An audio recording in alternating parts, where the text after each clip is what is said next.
तेलंगाना रक्षा सेना के चीफ कल्वकुंटला कविता ने सिंगारनी कारकुनों के डिपेंडेंट मुलाजिमतों के लिए हर माह मेडिकल बोर्ड कायम करने का मुतालबा किया। उन्होंने कहा कि तकरीबन 2000 दरख्वास्त गुजारों का अमल मुकम्मल होने तक मेडिकल बोर्ड जारी रखा जाए ताकि अहले उम्मीदवारों के विरसों को बर वक्त रोज़गार मिल सके। कविता ने कहा कि एहतजाज करने वाले नौजवानों को सिर्फ धरना ख़त्म कराने के बजाय इनके मसाइल का मुस्तकिल हल निकाला जाए, वरना मजदूर और नौजवान अपनी जिद्दोजहद जारी रखेंगे। जय तेलंगाना अंदरिकी नमस्कारम।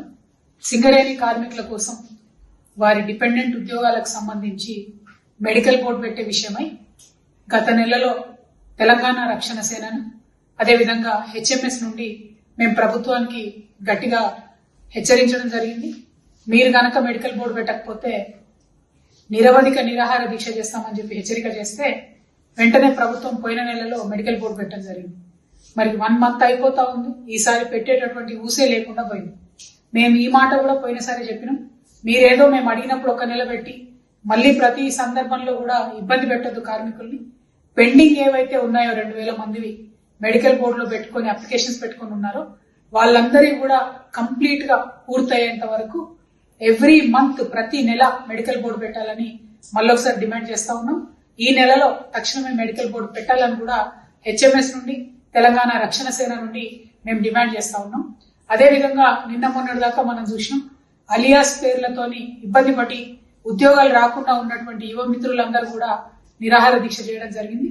మరి వారిని విచిత్రం ఏంటంటే ప్రభుత్వం స్పందించలేదు, కానీ అదే ప్రభుత్వంలో భాగస్వామిగా ఉన్నటువంటి కూనంనేని సాంబశివరావు గారు ఏదైతే ఆ పార్టీ యొక్క యూనియన్ అధికారంలో ఉన్నప్పుడే వీళ్ళ హక్కుల్ని కోల్పోయేటట్టు చేసిండ్రో అదే సాంబశివరావు గారు నిన్న వెళ్ళి వీరితో దీక్ష విరమింపజేసిండ్రు। నేను ఇవాళ సూటిగా ప్రశ్నిస్తా ఉన్నా కూనంనేని గారిని, మరి మీరు వాళ్ళతో దీక్ష విరమింపజేసిండ్రు కదా, వారి హక్కుల్ని ఏమన్నా కాపాడేటట్టుగా వారికి జాబులు ఇప్పిస్తారా? ఏంటి సొల్యూషన్? ఎందుకోసం వాళ్ళని విరమింపజేసిండ్రు? ఇదివరకు అన్ని యూనియన్లు ఒప్పుకొని అఫిడవిట్ తీసుకొని మరి వాళ్ళకు ఉద్యోగాలు ఇవ్వాలని చెప్పి అందరం మేము మాట్లాడినప్పుడు ఎగ్గొట్టింది మీరే, మళ్ళీ ఇప్పుడు పోయి వాళ్ళని దీక్ష విరమింపజేసేది కూడా మీరే। ఈ ద్వంద్వ వైఖరి కరెక్ట్ కాదు। మీ యొక్క ఈ డ్యూయల్ యాటిట్యూడ్ ని మొత్తం సింగరేణిలో ఉన్నటువంటి యువ మిత్రులందరూ కూడా అబ్జర్వ్ చేస్తా ఉన్నారు, నోటీస్ చేస్తా ఉన్నారు।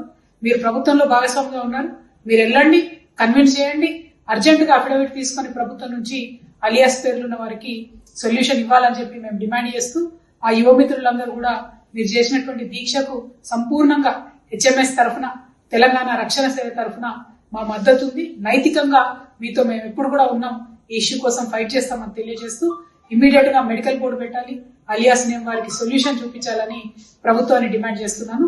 జై తెలంగాణ, జై సింగరేణి, జై హెచ్ఎంఎస్, జై టిఆర్ఎస్।